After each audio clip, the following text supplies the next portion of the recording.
आलं तर आमची तुझ्या दासाचे सुद्धा आम्ही दास होऊ ना. तुमची दासीचा दास करून ठेवा आणि आशीर्वाद द्यावा हाची मौज. तुमच्या दासीचा दास जरी आम्हाला केला ना तरी आम्ही तुमची भक्ती कधी सोडणार नाही. मग कधीच तुमची भक्ती करत आम्ही सोडणार नाही. स्वामींच्या जवळ सुंदराबाई नावाची एक भक्त होती. स्वामींच्या जवळ बाळाप्पा नावाचा एक स्वामींचा भक्त होता. स्वामींच्या जवळ चोळाप्पा नावाचा एक स्वामींचा भक्त होता. त्यावेळेला एके दिवशी त्या चोळाप्पानं स्वामीला विचारलं होतं की स्वामी तुम्ही माझ्यावर प्रेम करता. स्वामींनी सांगितलं हो मी तुझे भक्त तुझ्यावरच नाही प्रत्येक भक्तावर तेवढंच प्रेम करत असतो, तेवढंच प्रेम करत असतो. त्यावेळेला स्वामींचे डोळे पाण्याने डबडबले आणि स्वामी म्हणले चोळप्पा तू माझ्यावर किती प्रेम करतो रे. त्यावेळेला तू माझ्यावर किती प्रेम करतो असं त्यावेळेला चोळप्पाला स्वामी म्हणले ना. त्यावेळेला चोळप्पानं उत्तर दिलं होतं स्वामी पावसाच्या पडणारा जो थेंब आहे तो कधी मोजता येतो का. म्हणले नाही.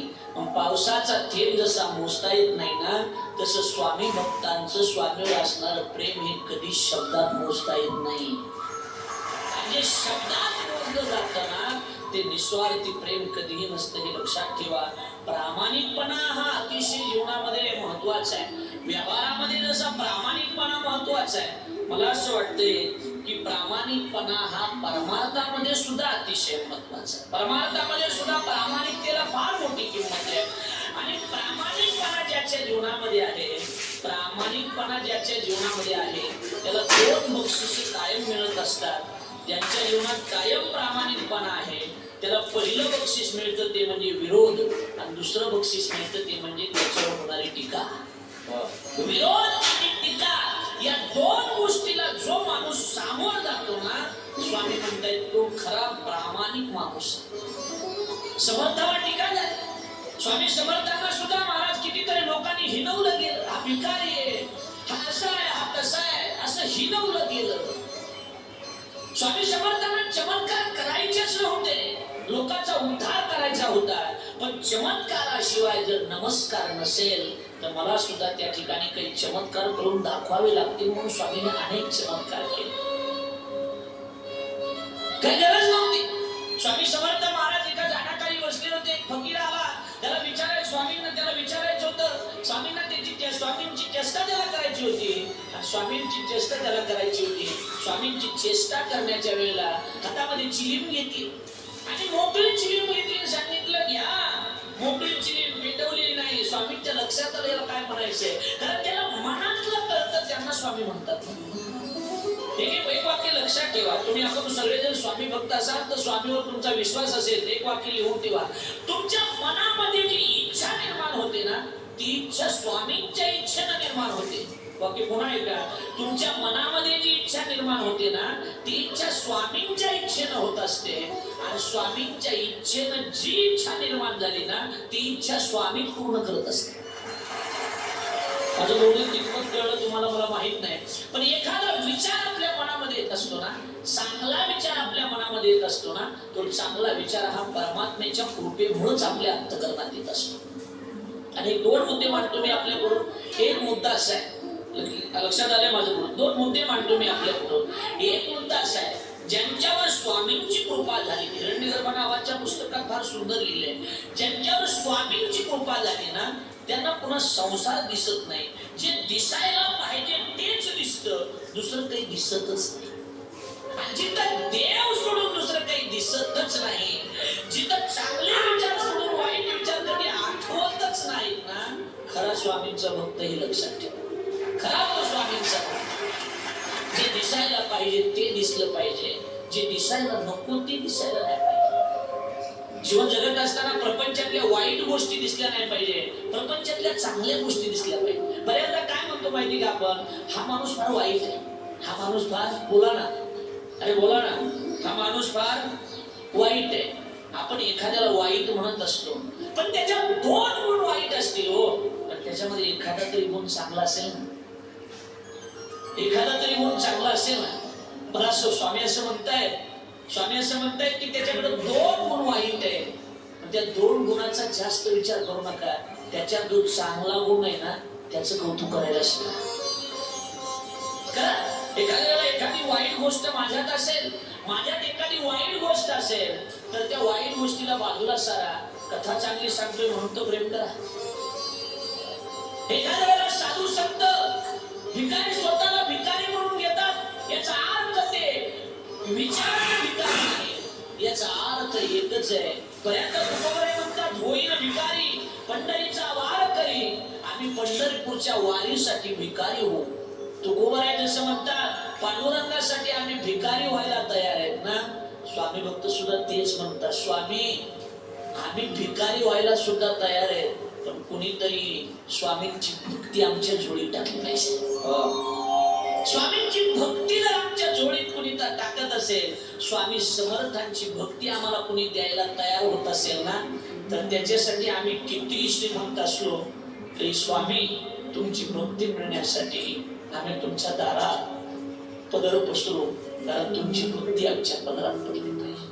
महिला वर्ग स्वामींचे भक्त भरपूर आहेत म्हणून मी एक स्वामी भक्त म्हणून आपल्याला विनंती करेल की जीवनामध्ये संकट भरपूर येणार आहे, जीवनामध्ये दुःख भरपूर येणार आहे, पण दुःख आलं म्हणून तुम्ही तुमच्या देवाची भक्ती कधी सोडू नका. भक्ती तुमची एवढी एवढी परिपक्व होऊ द्या, एवढी परिपक्व होऊ द्या, एवढी परिपक्व भक्ती झाली पाहिजे की स्वतः स्वामींनी तुमचा हात धरला पाहिजे आणि सांगितलं पाहिजे, आजपासून तुझ्या जीवनात एकही संकट राहणार नाही, काळजी करू नकोस, मी तुझ्या पाठीशी आहे.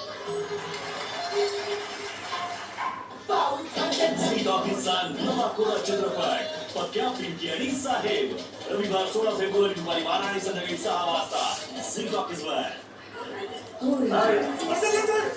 प्रसन्न सर आपल्या जॅकेट विसरून गेले. आता थोड्या वेळासाठी मी हिरो असेल.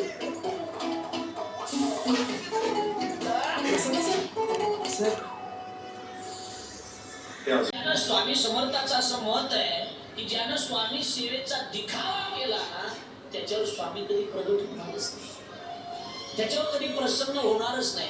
स्वामी सेवाचा दिखावा करू नका. जी सेवा लोकांना दाखवली जाते ना, ती सेवा देवाला कधीच पटत नाही. आणि तो लोकांना न दाखवता जी सेवा केली जाते ना, ती सेवा परमात्म्यापर्यंत नक्की पोहोचत असते. आमच्या संतांनी वर्णन केलंय की देवापर्यंत पोहोचायचं असेल तर सेवेमध्ये निस्सीमता आणि निस्वार्थीपणा असला पाहिजे. मी खूप एकटा आहे असं म्हणण्याच्या ऐवजी एकटाच मी खूप आहे असं म्हणायला शिका. मी एकटा आहे असं म्हणतात, मी एकटा आहे असं म्हणूच नका, एकटाच खूप आहे, मी एकट्या सगळ्याला भारी आहे. माझ्यावर जर ब्रह्मांड नायक स्वामींची कृपा असेल, माझ्यावर त्या ब्रह्मांडाच्या नायक दत्त अवतार असणाऱ्या, श्रीपाद वल्लभाचा अवतार, नरसिंह अवतार असणाऱ्या स्वामी समर्थांची माझ्यावर जर अंतःकरणापासून कृपा असेल, तर मला एकटा आहे असं म्हणायची गरज नाही, मी एकटा सगळ्याला वास. आपली भक्ती, आपली श्रद्धा अंतःकरणापासून जर चांगली असेल तर आपल्याला, मला असं वाटतं, कुठं जायची, कुणाकडे जायची आणि कुणाकडे यायची. थोडक्यात आपल्या गावठी भाषेत जर बोलायचं झालं तर आपल्याला कुणाच्या माईला मावशी म्हणायची काही गरज पडणार नाही. तुमची भक्ती श्रेष्ठ ठेवा, तुमचे विचार चांगले ठेवा. तुम्ही अंतःकरणापासून ज्यांच्यावर विश्वास ठेवलाय त्यांची भक्ती मनातून करायला शिका. वरवर ज्यावेळेला भक्ती केली जाते त्यावेळेला देव कधी पावतच नाही हे लक्षात ठेवा. पण अंतःकरणापासून भक्ती ही गोष्ट अतिशय महत्वाची असेल. पण आपल्या जीवनामध्ये सुद्धा आपण जर भक्ती करत असू तर ती अंतःकरणाच्या प्रत्येक हृदयाच्या ठोक्यापासून भक्ती करणं ही गोष्ट अतिशय गरजेची असेल. म्हणून मी आपल्या पुढे नक्की सांगेन की सद्गुरु स्वामी हे आपले सद्गुरु आहेत. सद्गुरु स्वामी ब्रह्मांडाचे जर नायक आहेतच, पण सद्गुरु स्वामी हे आपले जीवन घडवणारे आहेत. अक्कलकोटी तोच येतात ज्यांना स्वामी बोलवतात. स्वामी समर्थ महाराज अक्कलकोटला बोलवतात आणि मग आपण तिथपर्यंत जात असतो. लक्षात ठेवा, तुम्ही रस्त्याने चालत आहात, रस्त्याला जात आहात आणि रस्त्याने जात असताना फक्त मनामध्ये विचार जर आला ना, स्वामींचं दर्शन मला झालं पाहिजे, तर कुठल्या तरी गाडीवर स्वामी समर्थ नक्की तुम्हाला दर्शन दिल्याशिवाय राहणार नाही. माझा मी बघितलं, फक्त मनामध्ये विचार आल्याबरोबर आपल्या अंतःकरणातला विचार ज्यांना कळतो ना, त्यांना खरं म्हणजे स्वामी समर्थ महाराज म्हणतायत. म्हणून स्वामी समर्थांची भक्ती ही असामान्य भक्ती आहे. स्वामी समर्थांचं प्रेम हे भक्तांना न कळणारं प्रेम आहे. कोणत्या रूपानं स्वामी आपल्या जवळ येतील आणि कुठल्या रूपानं आपल्याला दर्शन देतील हे अजिबात सांगता येणार. अचानक एखादी गोष्ट घडली, अचानक घडत नसते, ती स्वामींची कृपा असते. मग अक्कलकोटी आहे माझा स्वामीनाथ, अक्कलकोटामध्ये स्वामीनाथ माझा वास्तव्य करत आहे आणि तिथं मी राहत आहे. म्हणून माझी विनंती असेल सगळ्या, आपण जर स्वामींचे भक्त असाल तर उगीच विनाकारण कुणावर चढण्यापेक्षा, उगीच विनाकारण कुणाला नावं ठेवण्यापेक्षा मला असं वाटतंय की आपल्या जीवनामध्ये स्वामींची भक्ती, स्वामींचे विचार आत्मसात जर केले तर स्वामी आपल्यावर निरंतर प्रेम करतील. पण अशी निरंतर माया आम्ही कुठेच पाहिली नाही, अशी निरंतर माया आम्ही कुठेच पाहिली नाही. अक्कलकोटची स्वामी समर्थ महाराज आमची आई झाली होती, ती आमची आई झाली होती. आई होऊन आमच्या जीवनातलं दुःख, आई होऊन आमच्या जीवनातलं संकट त्यांनी निवारण केलं होतं. खरं म्हणजे ज्या वेळेला आई मुलाच्या जीवनामध्ये आलेलं संकट हे आईला दुःख वाटत असताना, तसं आपल्या जीवनामध्ये जे एखादं संकट आलं तर ते स्वामींना स्वतःवर आलेलं संकट असं वाटत असतं. तू माझ्यावर किती प्रेम करतो असं ज्यावेळेला चोळप्पाला स्वामी म्हणले ना, त्यावेळेला चोळप्पानं उत्तर दिलं होतं, स्वामी पावसाच्या पडणारा जो थेंब आहे तो कधी मोजता येतो का? म्हणले नाही. पावसाचा थेंब जसा मोजता येत नाही ना, तसं स्वामी भक्तांचं स्वामीवर असणारं प्रेम हे कधी शब्दात मोजता येत नाही. म्हणजे शब्दात मोजलं जातं ना, ते निस्वार्थी प्रेम कधीही नसतं हे लक्षात ठेवा. प्रामाणिकपणा हा अतिशय जीवनामध्ये महत्वाचा आहे. विचार बदला, जग नक्की बदलल्याशिवाय राहणार नाही. मी खूप एकटा आहे, बाकी नीट आहे का? विचार बदलल्याबरोबर जग आपोआप बदलतं ना. आपले काय, आपले विचार चांगले नाही, आपले विचार चांगले नसल्यामुळे आपल्या बदल लोक चांगलं म्हणतात. हो ऐका, इकडे बघा माझ्याकडे, इकडे बघा माझ्याकडे बघा, ऐकताय का? का चष्मा पण, डोळे पण, कान पण आहेत ना, आहेत व्यवस्थित आहेत, मग काय नाही. मग इकडे लक्ष द्या माझ्याकडे, माझ्याकडे 1 मिनिटासाठी लक्ष द्या. तुम्ही स्वतःला, तुम्हाला लोक तोंडावर चांगलं म्हणतात म्हणजे तुम्ही स्वतःला लई झालेला समजतात का? तुमच्याबद्दल लोक मागं काय म्हणतात याचा विचार करा. आणि स्वामी समर्थ असं म्हणताय, स्वामी असं म्हणताय, तुमच्याबद्दल जर मागे लोक चांगले बोलत असतील तर तुम्ही जग जिंकले नाही. तोंडावर तर सगळे लोक तुम्हाला चांगलं म्हणतील ना, तोंडावर तर सगळं जग मलाही चांगलं म्हणतंय, तुम्हालाही चांगलं म्हणतंय. आणि एक लक्षात ठेवा, आपण कसे वागतो, आपण कसे बोलतो, आपण कशा पद्धतीने आपल्या मनात काय चाललेलं आहे हे सगळं देवाला कळतंय. पापी मन हे पाप करूनी सैरा वैरा पळतय र, आणि काय काय केलं भल्या माणसा देवाला सारं कळतंय र, देवाला सारं कळतंय. अंधारातलं कळतंय, उजेडातलं कळतंय. कसं कळतंय? आपण म्हणतो आपल्या मनातलं कोणाला काही कळत नाही, पण अंतःकरणाचा ठाव जे घेतात ना त्यांना स्वामी समर्थ म्हणतात. अंतःकरणातली भावना त्यांच्यापर्यंत पोहोचते. म्हणून आपल्या लक्षात आलं पाहिजे की स्वामी सगळं ऐकतात. आपल्या मनामध्ये काय विचार चाललाय ना हे सुद्धा स्वामीला कळतं. म्हणून एक लक्षात ठेवा, लोकांजवळ रडत बसू नका, आपले घराने लोकांजवळ कधी मांडू नका. माझं एक वाक्य आहे का, मी नेहमी वाक्य सांगतो की आपण बऱ्याचदा आपले जवळचे म्हणून काही गोष्टी त्यांना सांगत असतो, पण ते जवळचे लोक आपले राहत नाहीत. कालांतराने ते आपण ज्या त्यांच्याजवळ गोष्टी सांगितल्या त्या उभ्या बाजारात सांगत असतात. माझं एक वाक्य लिहून ठेवा, आपलं दुःख मांडायचं असेल तर कोण्या दुःखी जीवापाशी कधीच मांडू नका. आपल्या जीवनातलं दुःख जर सांगायचं असेल तर दुःख हे लोकांजवळ मांडू नका, तर एक दिवस त्याचा बाजार झाल्याशिवाय राहणार नाही. आपलं दुःख जर स्वामी समर्थाच्या समोर मांडलं तर एक दिवस ते हलकं झाल्याशिवाय राहणार नाही. आपल्या जीवनातलं दुःख हलकं झालं. आणि ज्या दिवशी मला हे कळलं की आमचे स्वामी माझं बोलणं खूप लक्ष देऊन ऐकतात, माझ्या जीवनातलं सांगतो, ज्या दिवशी मला हे कळलं की माझे स्वामी माझ्या अंतःकरणातलं बोलणं हे लक्ष देऊन ऐकतात, तेव्हापासून या लोकांच्या समोर रडणं बंद केलं. कारण स्वामी जर सगळं ऐकत असतील तर सगळं स्वामींच्या समोर मांडायचं, सगळं स्वामींना मला अर्पण करायचंय. त्यांच्या पुढे जर मांडलं तर ते दुःख नक्की हलकं होईल. जगाच्या पुढे ज्या वेळेला दुःख मांडाल त्या दिवशी ते दुःख कधी हलकं होणार नाही, पण स्वामींच्या समोर जर ते दुःख मांडलं तर तो स्वामी त्याच्यातून मार्ग काढून दिल्याशिवाय राहणार नाही. स्वामी सांगतात, मनासारखं घडायला भाग्य लागतं, मनासारखं घडायला भाग्य लागतं. आणि जे काही घडतंय ते मनासारखं घडतं हे समजायला स्वामींची भक्ती लागते. कळलं माझं बोलणं? स्वामींची भक्ती जर असेल तर स्वामी समर्थ तुमच्या लक्षात येतील. ब्रह्मांड नायक आहेत ते. स्वामी म्हणजे संकट काळात आशेचे उघडणारे दार. स्वामी म्हणजे संकट काळात उघडणारं आशेच दार. स्वामी म्हणजे स्वानुभवातून होणारा साक्षात्कार. स्वतः साक्षात्कार म्हणजे स्वामी महाराज आहेत. खूप जगामध्ये भरपूर देव. देवा भक्ती करण्यासाठी देव नाही असं एकही नाही. भरपूर देव आहेत. भरपूर देव असताना सुद्धा आपली जर स्वामीवर भक्ती असेल तर ते खरं प्रेम आहे. कारण खूप पर्याय असताना सुद्धा एकाच व्यक्तीवर स्थिर राहणं म्हणजे खरं प्रेम असतं. जगात पर्याय भरपूर आहे. 33 कोटी देव आपले आहेत. पण एवढे पर्याय असताना सुद्धा स्वामींच्या चरणावर जर तुमचं मन स्थिर असेल तर नक्की तुम्ही अंतःकरण स्वामींचं जिंकलेलं ही गोष्ट लक्षात ठेवा. अंतःकरण जिंकायला पाहिजे.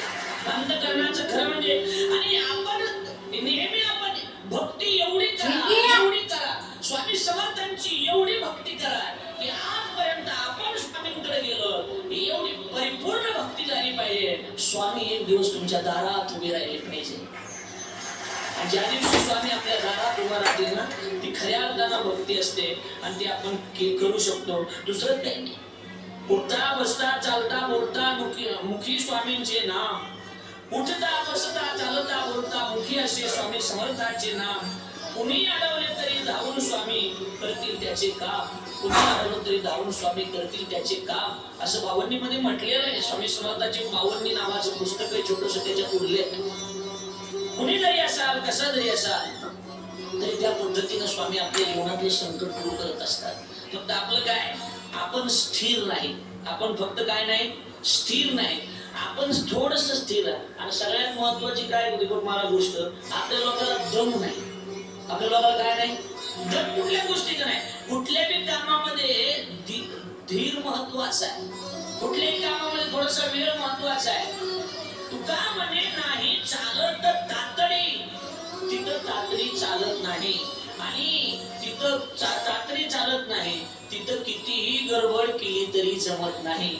तुका म्हणे नाही चालत तातडी. महाराज म्हणतात प्राप्त काळ घडी आल्यावीन. प्राप्त काळ आल्याशिवाय तिथं काहीही जमत नाही.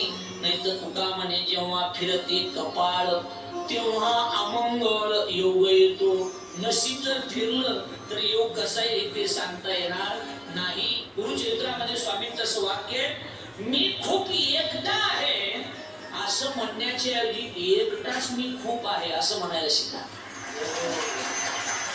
माझ्यावर जर ब्रह्मांड नायक स्वामींची कृपा असेल माझ्यावर त्या ब्रह्मांडाच्या नायक दत्त अवतार असणाऱ्या श्रीपाद वल्लभाचा अवतार नरसिंह अवतार असणाऱ्या स्वामी समर्थांची माझ्यावर जर अंतःकरणापासून कृपा असेल तर मला एकटा आहे असं म्हणायची गरज नाही. मी एकटा सगळ्याला वास.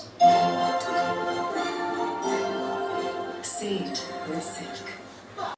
आश्रयाची समर्थांचे घरी सगळं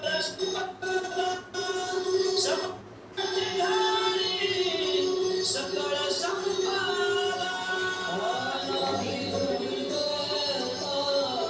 नाही तुटी आश्रयाची समर्थांचे घरी सकळ संपादा समर्थांचे घरी सकळ संपादा.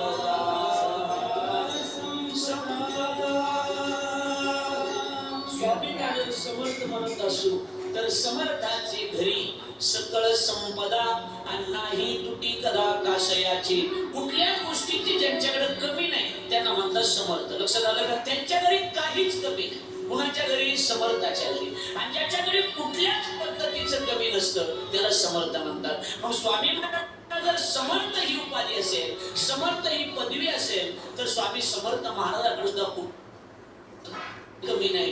येणारे हजारो भक्त असतील कुठल्याही पद्धतीचं संकट येऊन कुठल्याही पद्धतीची अडचण घेऊन ज्यावेळेला स्वामी समर्थांच्या भेटीला ज्यावेळेला भक्त जात असतात ना, त्यावेळेला स्वामी समर्थ महाराज हे त्याचं दुःख हलकं करण्याचं काम करत असतात. पण आजही तुम्ही जर अक्कलकोटला स्वामी दर्शनाला गेलात तर स्वामींना अंतःकरणापासून आपलं दुःख जर त्यांच्या पुढे मांडलं ना, तर स्वामी महाराज तुमच्या जीवनातलं दुःख हलकं करण्याचं काम करत असतात. समर्थ जे इच्छा करतात ना, समर्थ जे इच्छा करतात ती इच्छा पूर्ण होत असते. मग स्वामी समर्थाची इच्छा असेल की आपण त्यांची कथा, त्यांचं गुणगान आपण या ठिकाणी करावं, पण ती त्यांची जर इच्छा असेल तर त्यांची इच्छा ते नक्की पूर्ण करून घेतील. हा स्वामी भक्तांचा स्वामीवर फार मोठा विश्वास आहे. आणि विश्वास जर असेल तर मला असं वाटतं, विश्वास जर असेल तर विश्वास असल्याच्या नंतर सगळ्या गोष्टी स्वामी नक्की आपल्याकडून पूर्ण करून घेत. देव कोणताही असू द्या, नातं कोणतंही द्या, त्या नात्यामध्ये त्या परमात्म्यावर आपला विश्वास असणं ही गोष्ट अतिशय महत्वाची. मला असं वाटतं एखादं नातं जर टिकवायचं असेल तर त्या नात्यामध्ये विश्वास हा अतिशय महत्वाचा आहे. बरोबर बोलतोय ना मी? अरे बोला ना, बरोबर बोलतोय ना? नातं टिकवायचं असेल तर नात्यामध्ये विश्वास महत्वाचा आहे. विश्वास जर नसेल तर ते नातं टिकणार नाही. म्हणून असं म्हणलं जातंय की विश्वास जर नसेल ना तर ते नातं कधीच टिकत नाही.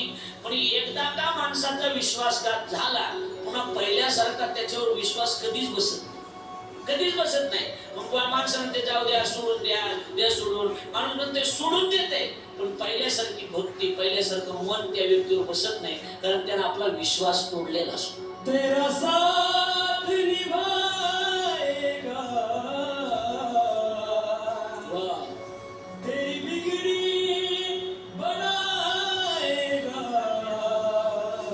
विश्वास जरूरी है, विश्वास जरूरी है, विश्वास जरूरी है,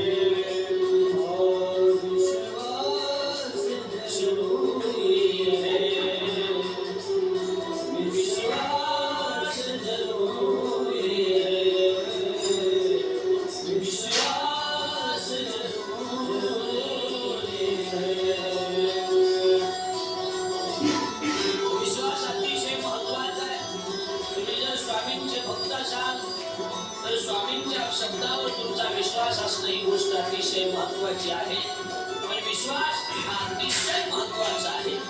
स्वामीवर विश्वास ठेवा. स्वामीवर जर विश्वास ठेवा तर स्वामी समर्थ महाराज तुमचं काम नक्की पूर्ण केलं.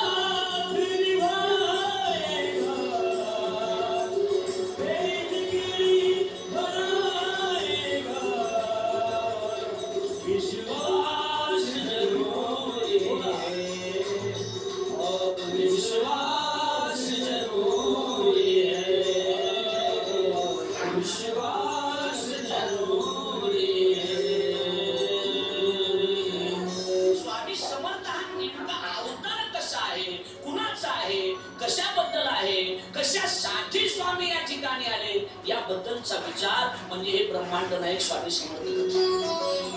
फक्त चरित्र म्हणजे कथा नाही. माझं बोलणं कळतंय का? लक्ष देते मी काय म्हणतो? जे स्वामींनी काही लीला केल्या त्या लीला मांडणं म्हणजे कथा नाही. तर स्वामी समर्थ महाराज नेमके कशासाठी अवतरित झाले याचा विचार म्हणजे हे चरित्र. मी साहेबराव जगदाळे येऊन ठेवा. पण साहेब बिल वाढलंय. पोट बिल वाढण्यासाठीच असतं. पथ्या पिंकी आणि साहेब 16 फेब्रुवारी दुपारी 12 आणि संध्याकाळी 6 वाजता होत असतात.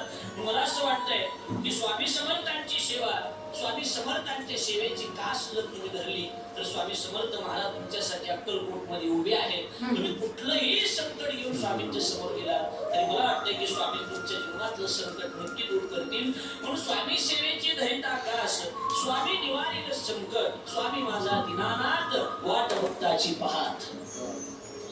स्वामी दीनानाथ आहे, स्वतः भक्ताची वाट बघत ते त्या ठिकाणी उभे आहेत. जसं आमचा पंढरीचा पांडुरंग परमात्मा भक्ताची वाट बघत पंढरपूरला उभा आहे ना, तसे स्वामी समर्थ महाराज येणाऱ्या भक्ताचं संकट निवारण्यासाठी अक्कलकोट मध्ये ते उभे आहेत. मला वाटतं वारकरी लोकांचं पंढरपूर हे वैकुंठ आहे ना, तसं स्वामी भक्तांचं अक्कलकोट हे वैकुंठ आहे. लक्षात स्वामी भक्तांसाठी अक्कलकोट हे वैकुंठ आहे. ते वैकुंठाला गेल्याच्या नंतर जो आनंद दर्शनासाठी अक्कलकोटला गेल्याच्या नंतर प्राप्त होतो. कारण पंढरपूर हे पांडुरंग परमात्मा आहे, परमात्म्याचं स्वरूप आहे, स्वतः जगाचा मालक आहे. आणि अक्कलकोटला जे विराजमान आहे ते सुद्धा साक्षात दत्तप्रभूचा अवतारच आहे ना. पण आपण तिथपर्यंत गेलं पाहिजे. मग माझा मुद्दा एवढा होता, मी वाक्य तुम्हाला हे सांगितलं होतं की स्वामीवर जर विश्वास ठेवला तर तुमचे सर्व प्रश्न सुटतील. म्हणून आपण त्यांच्यावर विश्वास ठेवणं ही गोष्ट अतिशय महत्वाची आहे. आपण सर्व स्वामी भक्त आहात, आपल्यावर स्वामींवर आपला विश्वास आहे. स्वामी लीला आघात आहे, स्वामी लीला एवढी आघात आहे की जेवढं वर्णन करावं तेवढं स्वामींचं कमी आहे. गुरुचरित्रामध्ये त्या संदर्भानं भरपूर विचार पाहिलाय. स्वामी समर्थ लीलामृत ग्रंथामध्ये आपण अनेक चरित्र त्या ठिकाणी बघितले. हिरण्यगर्भ नावाचं पुस्तक आहे, त्यामध्ये स्वामी समर्थांना ब्रह्मांड नायक ही उपाधी दिली आहे की स्वामी हे ब्रह्मांडाचे नायक आहेत. स्वामी हे साक्षात दत्त प्रभूचा अवतार. स्वामी समर्थ सामान्य नाही. एखादा मनुष्य जन्माला आला असे स्वामी समर्थ नाही. मला विचारायचंय, रामाच्या वडिलांचं नाव तुम्हाला सांगता येईल, कृष्णाच्या वडिलांचं नाव तुम्हाला सांगता येईल, रामाच्या आईचं नाव तुम्हाला सांगता येईल, कृष्णाच्या आईचं नाव तुम्हाला सांगता येईल. मला असं वाटतंय स्वामी समर्थांच्या आई वडिलांचं नाव तुम्हाला सांगता येणार नाही. कारण ते अवतार आहे, ते अवताराला आलेले आहे. मी 3 टप्पे आपल्या पुढे मांडतो. सुरुवातीला 3 टप्पे. एक टप्पा असा आहे की जन्माला यावंच लागतं, दुसरा टप्पा असा आहे की येत असतात, आणि तिसरा टप्पा आणावं लागतं. कळतंय माझं बोलणं? तुम्हाला मला जन्माला यावंच लागतं, तुम्हाला मला जन्म घ्यायचाच आहे. जीवाला जन्म घ्यावाच लागतो. का घ्यावा लागतो? आपलं जे कर्म आहे, आपलं जे पाप आहे, ते आपलं पाप भोगण्यासाठी जीवाला जन्म घ्यावाच लागतो. एक टप्पा. संत संत संत हे येत असतात आणि देवाला आणावं लागतं. लक्षात येते माझं बोलणं? संत येत असतात, त्यांची इच्छा झाली, स्वतः म्हणतात की आपुल्या इच्छे करू गदारोळ आणि भोगू सर्व काळ सर्व सुख. त्यांच्या इच्छेनं ते येत असतात आणि त्यांच्या इच्छेनं ते जात असतात. पण देवाला मात्र आणावं लागतं. म्हणून आणिला रूपावळे आणि करुणी खळे हरिदासी. देवाला आणावं लागतं. स्वामी समर्थ महाराज म्हणजे साक्षात दत्तात्रेयाचा अवतार आहे.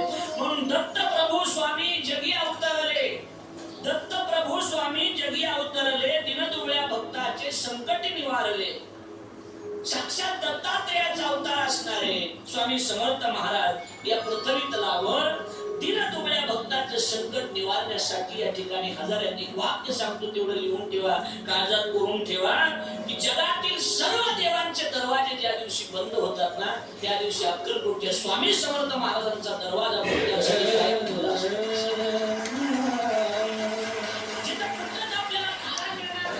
मनामध्ये असा विचार येईल, मनामध्ये अशी वृत्ती बंद, मन असं बंद पडेल. कधी कधी विचार बंद पडतात, माणसाचे विचार बंद पडतात.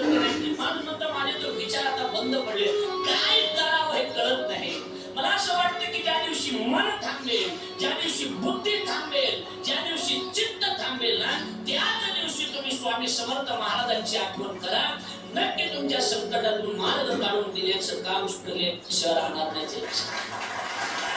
कुठलंही संकट असते, त्या संकटातून मार्ग आपल्याला काढून देण्याचं काम ते करत असतात. म्हणून सज्जनांनो, मी आपल्या पुढे एक कथा मांडणार आहे. स्वामींचे चरित्र हे भक्तांना माहीतच. स्वामींचे चरित्र अनेकांना माहिती.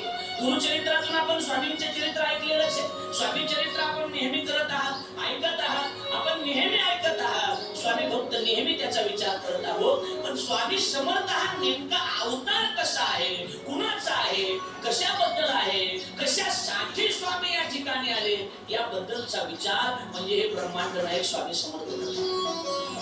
फक्त चरित्र म्हणजे कथा नाही. माझं बोलणं कळते का? लक्षात येते मी काय म्हणतोय? जे स्वामींनी काही लीला केल्या त्या लीला मांडणं म्हणजे कथा नाही, तर स्वामी समर्थ महाराज नेमके कशासाठी अवतरित झाले याचा विचार म्हणजे हे चरित्र आहे. आणि त्याचा विचार आपण त्या ठिकाणी करणार आहोत. म्हणून इथे नाही, स्वामी समर्थांचं आत्ताच सध्याचं वास्तव्याचं ठिकाण ते म्हणजे अक्कलकोट. अक्कलकोटला स्वामी समर्थ महाराज त्या ठिकाणी बराच काळ स्वामींनी घालवला. अक्कलकोटला स्वामी समर्थ महाराज राहिले. कोणती तरी एक आपली भूमी असते. तुम्ही जसं एखाद्या भूमीमध्ये राहतात, मी एखाद्या भूमीमध्ये राहतो. साधूला देवाला तसं गाव नसतं, साधूला नाव नसतं, देवाला गाव नसतं. ते साधू हे कुठले असतात? साधू संतांच्या बाबतीत असं लिहिलेलंच आहे, असं म्हणतातच आहे की नदीनं वाहत राहावं आणि साधूनं चालत राहावं. नदी जशी वाहत राहते तसं साधू मात्र कायमस्वरूपी चालत राहत असतो. म्हणून आपण हा विचार करत आहोत, लक्षात ठेवा. म्हणून मी का मांडतोय, कशासाठी आपल्या पुढे मांडतोय की स्वामी म्हणतायत की तुम्ही लोकांना भरपूर ओळखताय पण तुम्ही स्वतःला ओळखायला फार कमी पडलेला आहे. समर्थांच्या 52 मध्ये असा उल्लेख आला, ऐकताय तुम्ही सगळेजण. स्वामी म्हणतायत तुम्ही सगळ्या जगाला ओळखू शकता पण तुम्ही स्वतःला अजून ओळखलेलं नाही. आणि स्वतःला जी माणसं ओळखत असतात ती माणसं या समाजामध्ये काहीतरी कार्य करू शकतात. म्हणून आजपासून स्वामी चरित्रातून एक गोष्ट आपण नक्की ऐकायची, जी टॉकीच्या माध्यमातून आपल्या समोर मांडतोय की आजपासून लोकांना नावं ठेवायचं कमी करायचं, थोडक्यात लोकांचा विचार कमी करायचा आहे आणि स्वतःचा विचार जास्त करायचा. जिथं स्वतःचा विचार केला जातो, स्वतःचा विचार ज्या ठिकाणी होतो ना त्या ठिकाणी स्वामींचं प्रागट्य नक्की होत असेल. आपले विचार जर चांगले असतील, आपला संकल्प जर चांगला असेल तर त्या चांगल्या संकल्पातून चांगलं कार्य करण्याचं काम सद्बुद्धी स्वामी आपल्याला देत असतात. म्हणून सत्य संकल्पाचा दाता नारायण आणि पूर्ण करी सर्व मनोरथ, सर्व मनोरथ पूर्ण करण्याचं काम स्वतः स्वामी महाराज त्या ठिकाणी करत असतात आणि त्यांच्या चरित्राचा विचार आपण या ठिकाणी करत आहोत. म्हणून स्वामी समर्थ महाराजांचं मुख्य ठिकाण हे अक्कलकोट आहे. आपल्याला त्यांचे एक मुद्दा घेऊन आपल्याला पुढे चालायचं आहे. कुठलाही विषय मांडत असताना मुद्द्यानं मांडला तर तो लक्षात बसतो, बरोबर आहे का नाही? आमच्याकडे गावठी म्हणे मुद्दा पाहून मुद्दा हाणला तर लक्षात बसते. मुद्दा पाहून मुद्दा आणला पाहिजे ना. जिथं दुखतंय तिथं इंजेक्शन दिलं तरच काहीतरी उपयोग होईल ना, बरोबर आहे का नाही? नाही तर कुठे इंजेक्शन दिलं त्याचा उपयोग होणार नाही. पण जिथं दुखतंय, जी नस दुखते तिथं दाबलं पाहिजे. जिथं दुखतंय तिथं दाब. डोकं दुखायला म्हणून पाय दाबून काही उपयोग होणार आहे का? सांग, काही उपयोग होणार नाही. औषध आपल्याला जर खोकला लागलेला असेल तर औषध तुम्हाला तापीचं देऊन चालणार नाही ना. त्याच पद्धतीनं मुद्दा आहे की स्वामी समर्थ महाराजांचं ठिकाण हे अक्कलकोट आहे. म्हणून आम्ही नेहमी म्हणत असतो, पावसाळा आला की रेनकोट आणि जीवनामध्ये दुःख आलं की अक्कलकोट. पावसाळ्यामध्ये रेनकोटाची फार गरज आहे. जीवनामध्ये संकट ज्यावेळेला येतील ना त्यावेळेला अक्कलकोटाची फार मोठी गरज आहे. अक्कलकोटला जे लोक गेले, समर्थांना जे गेले त्यांच्या जीवनाचा विचार बदललेला आहे. आपण जर गेला आपले विचार सुद्धा नक्की बदलल्याशिवाय राहणार नाही. आपण त्यांची भक्ती करणं ही गोष्ट अतिशय महत्वाची असेल. म्हणून आम्ही नेहमी सांगतो, कोणी जर म्हणलं इकडे बघा, कुणी जर म्हणतात, बरेच लोक म्हणतात ना, एक वाक्य लिहून ठेवा. स्वामींचं वाक्य अतिशय सुंदर आहे. हिरण्यगर्भ नावाचं स्वामींचं पुस्तक आहे. त्या पुस्तकाच्या संदर्भातून एक वाक्य वाचलं, अतिशय सुंदर. तुम्ही माझ्याकडे लक्ष द्या, तुमच्या लक्षात येईल. बरेच माणसं आपल्याला म्हणत असतात, जा तुझ्या कर्माचं फळ तुला भोगायला मिळेल, असं म्हणतात ना. बोला ना, काय म्हणतात? तुझ्या कर्माचं फळ तुला भोगायला मिळेल. मला असं वाटतं एखाद्याला कुणी जर म्हणलं ना तुझ्या कर्माचं फळ तुला भोगावं लागेल, त्यावेळेला जीवनामध्ये दुःख नाही तर आनंद झाला पाहिजे. एवढं कर्म चांगलं असलं पाहिजे. आपलं कर्म तेवढं चांगलं असलं पाहिजे. लोक जर म्हणले तुझ्या कर्माचं फळ तुला मिळणार आहे तर स्वतःला आनंद वाटायला पाहिजे. मी कर्म चुकीचं केलेलं नाही, त्याच्यामुळे मला फळ सुद्धा नक्की चांगलं मिळणार, नक्की फळ चांगलं मिळणार आहे. मग आपण कर्म चांगलं करणं ही गोष्ट अतिशय महत्वाची आहे. म्हणून नीट लक्ष द्या. अक्कलकोट म्हणजे स्वामी समर्थांच्या भक्तासाठी ते वैकुंठच आहे असं म्हणायला काही हरकत नाही. वैकुंठामध्ये जसे सर्व सुख त्याच्या जीवनामध्ये प्राप्त होतात तसं अक्कलकोटला गेल्या जाणाऱ्या भक्ताच्या जीवनामध्ये सगळे संकट त्याचे दूर होतात. मग कोणी जर म्हणलं की तुझ्या कर्माचं फळ तुला भोगायला मिळेल तर मनुष्याला आनंद वाटायला पाहिजे. स्वामी समर्थाचं चरित्र हे काही एका जन्माचं चरित्र नाही. स्वामींची लीला ही एका जन्मापुरती नाही. स्वामींचं चरित्र हे आगाध आहे. स्वामींचं चरित्र, स्वामी म्हणजे साक्षात ब्रह्मांड नायक आहे. जगाची उत्पत्ती होण्याच्या अगोदर पासून स्वामी समर्थांचं चरित्र आहे. उत्पत्ती, स्थिती आणि लय ज्याच्या ताब्यात आहे त्याला भगवान म्हणतात आणि त्या भगवान परमात्म्याचाच अवतार म्हणून स्वामी समर्थ महाराज. जगाच्या मालकाचे जे अनेक अवतार मानले, काही 24 अवतार मानले, काही ठिकाणी 10 अवतार मानले, देवाचे जे अवतार मांडले ना ते देवाचे अवतार मांडत असताना देवाच्या अवतार कार्यामध्ये भगवान दत्तात्रेयाच्या अवताराला फार मोठी किंमत आहे. फार मोठी किंमत दत्तात्रेयाच्या अवताराला दिली गेलेली आहे. आणि त्या दत्तात्रेयाचा अवतार म्हणजे स्वामी समर्थ महाराज आहे. नाही महाराजांचे शब्द आहेत बघा. समर्थाचे घरी सकळ संपदा. तिकडे काय मध्ये मध्ये येते काय वेळाचा बाजार आहे तू या महाराज म्हणजे काही सामान्य नाही. ज्यांच्या चरित्राचा विचार आपण करत आहोत ते स्वामी समर्थ महाराज म्हणजे ब्रह्मांडाचे नायक आहे. ज्यांना ब्रह्मांडाचं नायक का म्हटलं जातं, ते ब्रह्मांडाचे नायक कशा पद्धतीने होतात ते तर स्वामी समर्थ महाराज आहे. पण हे जरी स्वामी समर्थ महाराज असले, एक पुरुष रूपानं एक मानव देह घेऊन जरी या पृथ्वी तलावरती वावरलेले असले, तुमच्या माझ्यासारखे जरी या जगामध्ये राहिलेले असले, तरी सत्पुरुष महापुरुष देव आणि संत ही लोक दिसायला जरी आपल्यासारखे असले तरी ते आपल्यासारखे नसतात. वारकरी संतांनी दृष्टांत दिला. समुद्र नदी नव्हे पैलवती जगा मानसा त्या सारखे. दिसायला जरी आपल्यासारखे दिसत असले, आपल्यामध्ये जरी वावरत असले, सहवास त्यांचा आपल्यामध्ये जरी असला तरी साधू संत महापुरुष आपल्यासारखे नसतात, ते आगळे वेगळे असतात. स्वामींचं जीवन हे तसंच आहे. स्वामी समर्थांचं जीवन काही आगळं वेगळं जीवन आहे. स्वामी समर्थांची लीला ही देवाची लीला आहे. समर्थांची लीला ज्यांना कळते, समर्थांचं आशीर्वचन ज्यांना कळतं आणि स्वामी समर्थांची भक्ती ज्याच्या जीवनामध्ये प्रामुख्याने आली, मला असं वाटतं की त्याच्या जीवनाचं कल्याण झालं. असे अनेक लोक आहेत की स्वामी समर्थांची भक्ती केली, स्वामी समर्थावर निष्ठा ठेवली, स्वामीवर भावना ठेवली आणि त्यांचं जीवन काहीसं बदलून गेलं. हजारो लोक आपल्याला बघायला मिळतील की महाराज आम्ही